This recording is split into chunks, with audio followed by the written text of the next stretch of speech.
లైట్లు వేసారు. అబ్బాబ్బా మామూలుగా లేదు కదా లైట్లు. ప్లాట్ఫామ్ ఉండదు, ఏముండదు. ఇంకా ఇదే బస్ స్టాండ్. ఇంకా కిత్నా 10 రూపాయ. ఓకే, బస్సులో ఇంకెక్కడ ప్లేస్ లేక కింద కూర్చున్నాం. Hi guys, welcome back to new video. నేను వీడియోలో చూసారు కదండి నేను ఇక్కడికి ఎలా వచ్చాను ఏంటి అనేది. సో ఇప్పుడైతే వెళ్తున్నాను అనమాట, ఫ్రెష్ అయిపోయాను. So night time Prem Mandir బాగుంటుంది అంటే ఇక్కడ నుండి వెళ్తున్నాను అనమాట. ఇక్కడ నుండి రిక్షా తీసుకోమన్నాడు. ఈ రిక్షా బస్ స్టాండ్ నుండి డైరెక్ట్ ప్రేమ్ మందిర్ వరకు అయితే ఉంటాయంట రిక్షాస్. సో అందుకని చెప్పి నేను వెళ్తున్నాను అనమాట. సో చూసారు కదా, ఇదే అనమాట హాస్టల్, డార్మెంటరీ అనమాట. సో మనకి అక్కడ నుండి ఇలా వస్తే కనిపిస్తుందా మెయిన్ రోడ్, అదే మెయిన్ రోడ్ అండి. సో అదే భయ బస్ స్టాండ్ కాతా, బస్ స్టాండ్ ఏకి రోడ్ మీద. Okay, thank you. మనకి రోడ్ మీద వచ్చి ఇటువంటి రిక్షాస్ ఉంటాయండి. భయ బస్ స్టాండ్ కిత్నా 10 రూపాయ. ఓకే ఓకే, 10 రూపాయలండి. బస్ స్టాండ్ నుండి అయితే మళ్ళీ మనం తీసుకోవాలి ప్రేమ్ మందిర్కి. ఇదేనండి బస్ స్టాండ్. ప్లాట్ఫామ్ ఉండదు, ఏముండదు. ఇంకా ఇదే బస్ స్టాండ్. ఇంకా ఇది వచ్చేసి మథురా న్యూ బస్ స్టాండ్ అనమాట. ఇక్కడ నుండి కిలోమీటర్ ఉంటుంది రైల్వే స్టేషను. సో అదనమాట.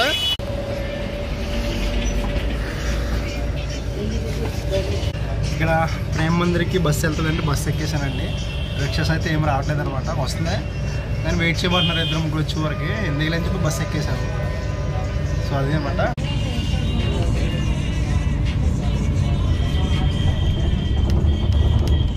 ఇప్పుడే బస్ దిగానండి. టికెట్ వచ్చేసి 35 రూపీస్ తీసుకున్నాడు. ఇక్కడ ఉన్న ప్రేమ్ మందిర్ దగ్గర దింపేశాడు. ఒక 1/2 కిలోమీటర్ దూరంలో దింపేశాడు అనమాట. నడుచుకుంటూ వెళ్తున్నాను. ఇక్కడ ఏంటంటే స్కామ్స్ అయితే ఉన్నాయని గట్టిగా. ఏంటంటే మనం నడుచుకుంటూ వెళ్తున్నాం కదా, వచ్చి వాళ్ళు బొట్టు పెట్టేస్తున్నారు. బొట్టు పెట్టేసిన తర్వాత 150 అడుగుతున్నారు అనమాట. సో ఇటువంటి అయితే చూసుకోవాలండి. ఇటువంటి అయితే జరుగుతున్నాయి అనమాట, చాలా ఉంటాయి.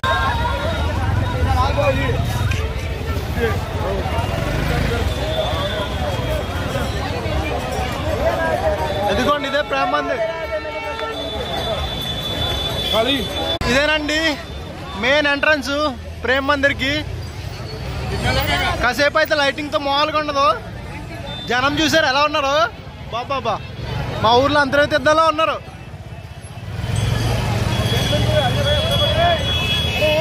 ఇదేనండి ఎంట్రన్స్, అది ఎగ్జిట్ అనమాట. ఎంట్రీ టికెట్ అయితే ఏం లేదు, నార్మల్గా ఎవరైనా వెళ్ళిపోవచ్చు అనమాట. చూసారు కదా,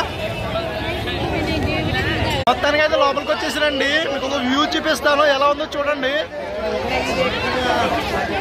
అదిగోండి బాబా, అసలు జనం చూసారు ఎలా ఉన్నారో. అజ్జు బాబోయ్, అసలు ఇంత జనం ఉంటారని నేనైతే ఎక్స్పెక్ట్ చేయలేదండి. అదండి మెయిన్ టెంపుల్, దాని గురించి అయితే కూడా మాట్లాడుకుందాం. చూసారు గార్డెన్ ఇక్కడ, అదే ఎగ్జిట్ అండి, ఎగ్జిట్ లైన్ అది. ఇదైతే ఎంట్రీ. అక్కడ ప్రేమ్ మందిర్ అని హిందీలో రాసం చూసారు కదా. మనకి టెంపుల్లో ఎంటర్ అయిన వెంటనే లెఫ్ట్ సైడ్లో ఒక స్టాచ్యూ లాంటిది ఉంటుందండి. దీని మీనింగ్ ఏంటంటే శ్రీకృష్ణుడు యమునా నదిలో ఉన్న కాళేయ సర్పాన్ని వెళ్ళగొడుతున్నప్పుడు ఆ ఊర్లో ఉన్న వాళ్ళందరూ పండుగ చేసుకునే సందర్భం అనమాట అది.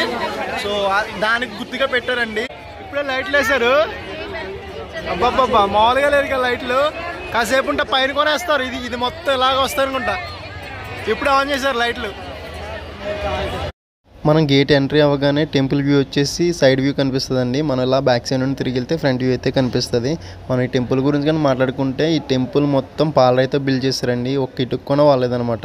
సో ఇక్కడ కొన్ని స్టాట్యూస్ అయితే మనకు కనిపిస్తుంటాయండి. అంటే ఇక్కడ నిజ జీవితంలో అప్పట్లో జరిగిన సందర్భాలని గుర్తు చేసుకుంటూ మనకి ఇక్కడైతే బిల్డ్ చేశారనమాట. చూసారా టెంపుల్ ఎలా ఉందో, మామూలుగా లేదండి. ఆ లైటింగ్, ఆ కలరు, అది ప్రతి 5 మినిట్స్కి కలర్ అయితే మారిపోతుందండి. అసలు అలా చూస్తూ ఉండిపోవాలనిపిస్తుంది అనమాట. సో మనకి ఇక్కడ చూసుకుంటే అర్జునుడు, కృష్ణుడు అనమాట. అలా మెమొరీస్ కింద పెట్టారనమాట. సో అన్ని రకాల మెమొరీస్ అయితే పెట్టారండి. సో ఇక్కడ మనకి వాటర్ షోస్ కొని ఉన్నాయన్నమాట. ఆల్మోస్ట్ ఒక హాఫ్ అన్ అవర్ ఉంటుందన్నమాట. నైట్ టైం ఉంటుంది వాటర్ షో. ఈ సందర్భానికి అర్థం ఏంటంటే అండి, బృందావనంలో ఉన్న ప్రజలందరూ కృష్ణుడికి ఇష్టమైన గోవుల్ని పూజించడం వల్ల ఇంద్రుడికి కోపం వచ్చి బృందావనం ప్రజలపై వర్షం కురిపిస్తారండి వారం రోజులుగా. సో ఆ వారం రోజుల్లో వర్షం నుండి కాపాడడానికి కృష్ణుడు తన చిటికిన వేలుతో గోవర్ధనగిరి పర్వతం అయితే లిఫ్ట్ చేయడం వల్ల ఆ వర్షం నుండి ప్రజలందరినీ అయితే కాపాడగలుగుతాడు. సో కనిపిస్తుంది కదండి, అదైతే గోవర్ధనగిరి పర్వతం అన్నమాట. సో దానికి సంబంధించిన సందర్భం అది. సో దీని ఆపోజిట్గానే మనకైతే ఉంటుందండి టెంపుల్ మెయిన్ ఎంట్రన్స్ అనమాట. కనిపిస్తుంది కదా, ఇదేనండి మెయిన్ ఎంట్రన్స్. చాలా మంది చూసారు కదండి, ఇక్కడ ప్రశాంతంగా కూర్చున్నారు అన్నమాట. ఇలాగా అలా దర్శనం చేసుకుని వచ్చి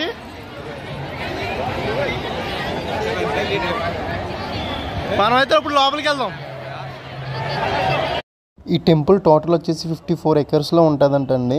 ఇది 11 years అయితే పట్టిందంట ఇది బిల్డ్ చేయడానికి. ఈ టెంపుల్ని అయితే జగద్గురు కృపాల మహారాజ్ అనే వాళ్ళు నిర్మించారంటండి. టెంపుల్ అయితే మనకి 2001లో కన్స్ట్రక్షన్ స్టార్ట్ చేశారండి. 2012లో ఫిబ్రవరిలో అయితే ఇనాగ్రేషన్ చేశారు. ఆల్మోస్ట్ 1000 మంది 11 years అయితే కష్టపడ్డారండి ఈ టెంపుల్ని అయితే బిల్డ్ చేయడానికంట. ఈ టెంపుల్ని బిల్డ్ చేయడానికి అయితే 3000 టన్నుల పాలరాయి అయితే యూజ్ చేశారంటండి. అండ్ ఈ టెంపుల్లో మొత్తం 94 పిల్లర్స్ అయితే ఉన్నాయంట. ప్రతి పిల్లర్ మీద గోపికల యొక్క శిల్పాలు అయితే చెక్కారంట. చూసారు కదండి, చాలా బాగున్నది అనమాట టెంపుల్ అయితే. ఇది మొత్తం డిజైన్స్ అయితే మామూలుగా లేవు. మీరు ఎక్కడ చూసుకున్నా కానీ, ఏ కార్నర్లో చూసుకున్నా కానీ మొత్తం పాలరాయి అనమాట. అసలు ఒక ఇటుక అనేది ఎక్కడ లేదనమాట, యూజ్ చేయలేదు. కింద కానీ పైన కానీ మొత్తం. సో ఇదనమాట, మామూలుగా లేదు, మొత్తం వైట్ కలర్ అనమాట పాలరాయి. సో ఇది నైట్ టైం వెళ్ళడం వల్ల నేను ఈ లైటింగ్ అయ్యి చాలా బాగా కనిపించిందండి. సో అదనమాట, డే టైంలో అయితే ఈ లైటింగ్ అంత ఏముండదు. సో ఇప్పుడు చూస్తున్నారు కదండి, ఇదేనండి మెయిన్ గర్భగుడి అంటారు కదా, అదనమాట. సో చాలా అయితే బాగున్నదండి. కింద అయితే మనకి రాధాకృష్ణుల విగ్రహాలు ఉంటాయి. మనకి ఈ టెంపుల్ వచ్చేసి 2 స్టేర్లు అండి. పైన వచ్చేసి సీతారాముల వారి విగ్రహాలు ఉంటాయి, కింద వచ్చేసి రాధాకృష్ణ వాళ్ళ విగ్రహం ఉంటుంది అనమాట. సో అది మీకైతే పైకి వెళ్ళి చూపిస్తాను. పైన కూడా చాలా బాగుంటుందండి.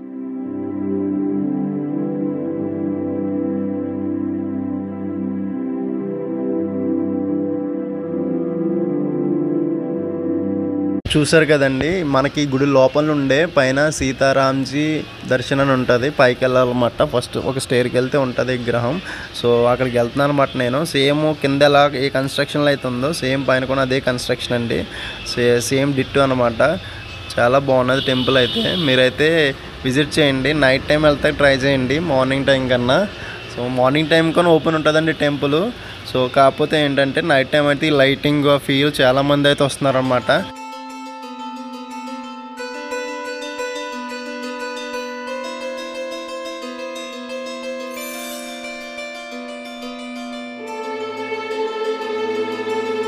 ఇప్పుడేనండి మొత్తం చూసుకోండి, మనం ఇప్పుడు వెళ్తున్నాం బ్యాక్ టు హోటల్ అనమాట.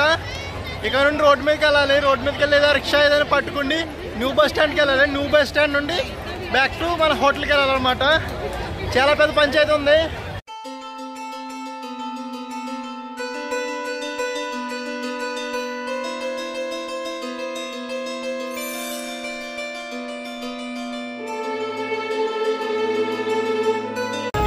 టెంపుల్ చూసుకుని బస్ ఎక్కేసాను. టెంపుల్ చూసారా, అదే అనమాట టెంపుల్ ఎంట్రన్స్. పక్కన మనకు రోడ్డు ఉంటుంది, బస్సులు తిరుగుతూ ఉంటాయి. న్యూ బస్ స్టాండ్ అనేది ఎక్కేచ్చు. ఇంకా బస్సులు ఇంకెక్కడ ప్లేస్ లేక కింద కూర్చున్నాం. ఈ భయ్యా నేను. హాయ్ భయ్యా. హాయ్. ఇదేనండి bus stand, new bus stand అంటారు. ఇందాక చూపించాను కదా ఇదే. సో మీకు ఇక్కడ నుండి ఢిల్లీకి ఎక్కడికైనా బస్సులు ఉన్నాయంటే కనుక ఇక్కడికి వస్తాయి అనమాట. ఇక్కడ ప్లాట్ఫామ్ ఏమి ఉండదు, జస్ట్ నార్మల్గా రోడ్డు ఉంటుంది అంతే. ఇదే new bus stand. Old bus stand అనేది వేరు, చాలా దూరం అది. ఇక్కడ నుండి 30 kilometers. ఇది న్యూ బస్ స్టాండ్ అని అడిగింది అంతే. ఇప్పుడే ఇక్కడ దింపేశారండి. మనమైతే ఇలా వెళ్ళాలన్నమాట. సో అది ఎంట్రన్స్ అండి. ఇది సరదా కూర్చుంటాం అనమాట, లాబీ టైపు. ఇందులోకి వెళ్తే మన రూము. షార్ట్ అవుట్ తెచ్చుకున్నాను. అదండి ఈ వీడియోని అయితే ఇక్కడ దాన్ని ఎండ్ చేస్తున్నాను. రేపటి వీడియో అయితే నేను కృష్ణ జన్మభూమి అండ్ ఇంకోటి వచ్చేసి వీలైతే గోవర్ధనగిరి బస్ మీద వెళ్ళాలనుకున్న 25 kilometers అనమాట. సో అక్కడికైతే వెళ్తాను అనమాట. సో ఈ వీడియో కనుక మీకు నచ్చినట్టయితే లైక్ చేయండి, వీలైతే సబ్స్క్రైబ్ చేసుకోండి. Thanks for watching.